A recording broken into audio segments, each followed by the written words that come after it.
Good morning everyone. Welcome to my YouTube channel and as we discuss up to the capacitive and inductive reactance, and today we discuss our next topic, that is LC oscillations. So students, first of all LC oscillations के बारे में हम discuss कर रहे हैं. तो जो L represent the inductor here and C represent the capacitor. So first of all यहाँ पर जो है इंडक्टर और कैपेसिटर का हम यूज़ करने वाले हैं. ठीक है, तो अब ओसिलेशंस क्रिएट होंगी.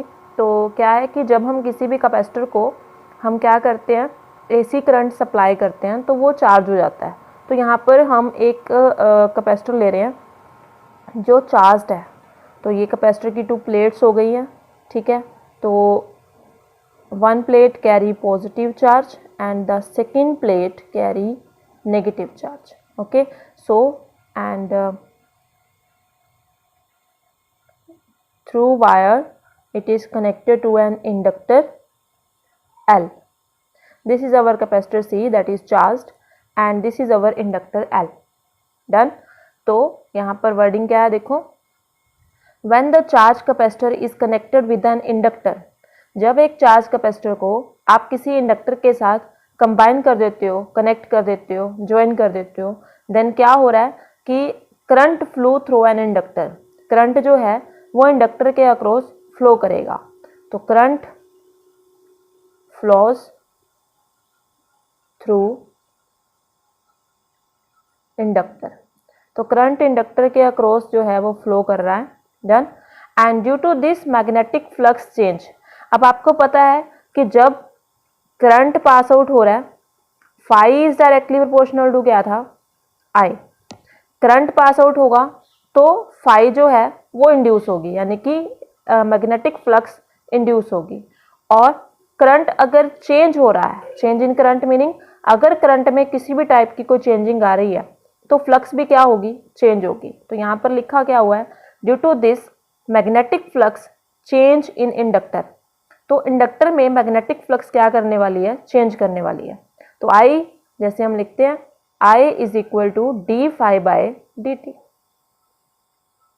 ठीक है, तो करंट के साथ साथ जो आपकी फ्लक्स है वो भी क्या करेगी, चेंज करेगी. या हम ऐसे बोल सकते हैं कि d i is equal to d phi directly proportional to d phi by d t. आप ऐसे भी इसको रिप्रेजेंट कर सकते हो.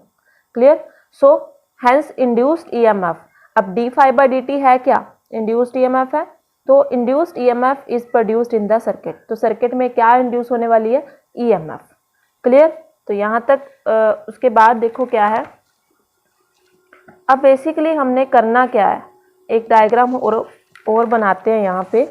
यहीं पर देखो हमने अभी क्या किया कि ये जो चार्ज कैपेसिटर था, नेगेटिव चार्ज, डन, इसको हमने जो इंडक्टर के साथ ज्वाइन किया हुआ है, हमने बोला कि इंडक्टर की टुवर्ड क्या जा रहा है, करंट जा रहा है. चार्ज जो है वो मूव करेगा. चार्ज के मोशन को हम क्या बोलते हैं, करंट. पॉजिटिव से जाना है. ठीक है, तो इंडक्टर के अक्रॉस जो करंट है वो जाना शुरू हो गया. And this is positive terminal, this is it's negative terminal. Clear.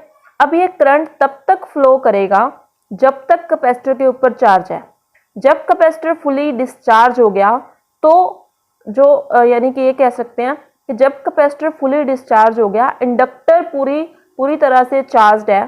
ठीक है, तो फिर क्या होगा, करंट रुकेगा नहीं. करंट अब देखेगा इंडक्टर की कैपेसिटर पूरी तरह से डिस्चार्ज हो चुका है पर इंडक्टर के पास चार्ज है.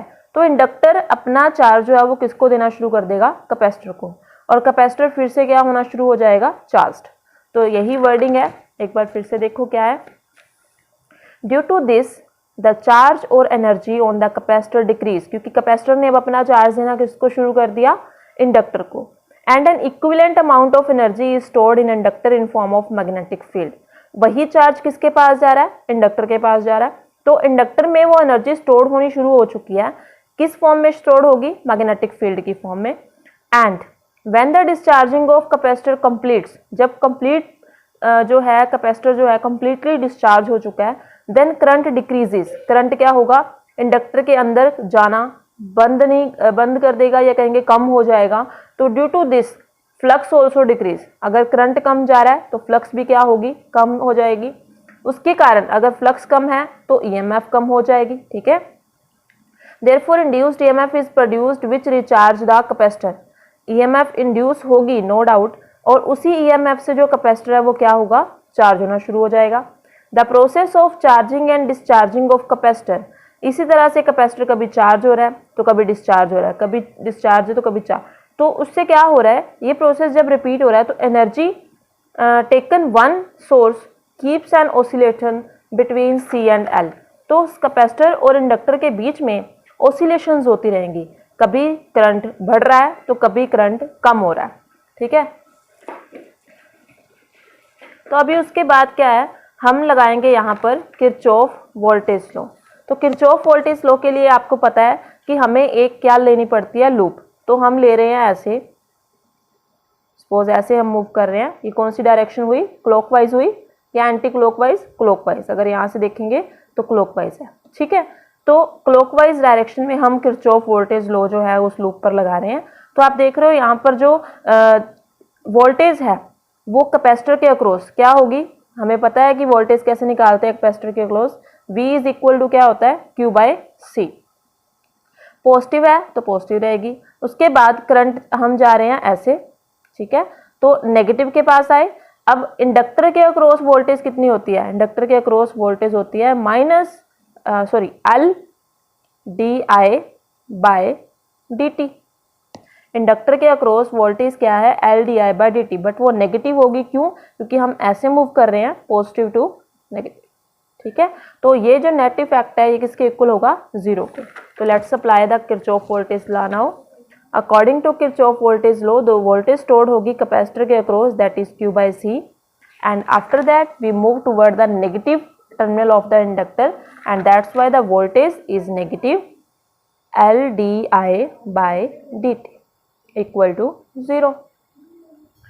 एज वी नो, जो हमारे पास है यहाँ पे I किसकी इक्वल होगा, I is equal to dQ/dt, I is equal to dQ/dt, and hence जो हमारे पास dI/dt बनेगा that is minus of d²Q/dt², क्योंकि देखो d/dt यहाँ पर ऑलरेडी है, I की वैल्यू हमने पुट की dQ/dt, and that's why it will become d²Q/dt। अब यहाँ पर नेगेटिव क्यों लगाया है, देखो नेगेटिव साइन इंडिकेट कर रहा है कि जब Q डिक्रीज होगा, कैपेसिटर से चार्ज डिक्रीज हो रहा है, डिस्चार्ज हो रहा है कैपेसिटर, तो करंट क्या कर रहा है, इंक्रीज कर रहा है। बात समझ रहे हो कि अगर चार्ज डिक्रीज कर रहा है तभी करंट क्या कर रहा है, इंक्रीज कर रहा है। तो अब हम क्या करेंगे, इस वैल्यू को जो dI/dt की वैल्यू आई है इसको हम इक्वेशन नंबर 1 में पुट कर देंगे, इसको हम इक्वेशन नंबर 1 दे देते हैं। तो put the value of dI/dt in equation first, तो क्या बनेगा, देखो it will become Q/C minus L, dI/dt है हमारे पास और इसकी वैल्यू हम पुट करेंगे minus of d²Q/dt², minus d²Q/dt², ठीक है। तो it will become Q/C plus L d²Q/dt² is equal to 0, clear, and in the next step we make Q/LC plus d²Q upon dt² is equal to 0. This is your equation number 2. Okay. अभी क्या है, as the equation of simple harmonic oscillator, simple harmonic oscillator की equation क्या होती है, d²x/dt² plus ω0² x is equal to 0। हमने क्या किया, इस इक्वेशन को और सेकंड इक्वेशन को कंपेयर किया। पहले हम इसको रीसेट कर लेते हैं, लाइक ये इक्वेशन हमारे पास बन जाएगी d²Q/dt² plus Q/LC is equal to 0। अब हमने इस और इस इक्वेशन को, दोनों को हमने जो है बेसिकली हमारी सेकंड इक्वेशन ही है, तो इन दोनों को हमने क्या किया, यहाँ पे कंपेयर किया। तो कंपेयरिंग करने पे देखो d²Q/dt², d²x/dt², Q/LC और x इंटू ω0²। तो हमें पता है कि ω0² की वैल्यू कंपेयरिंग के बाद आ गई 1/LC।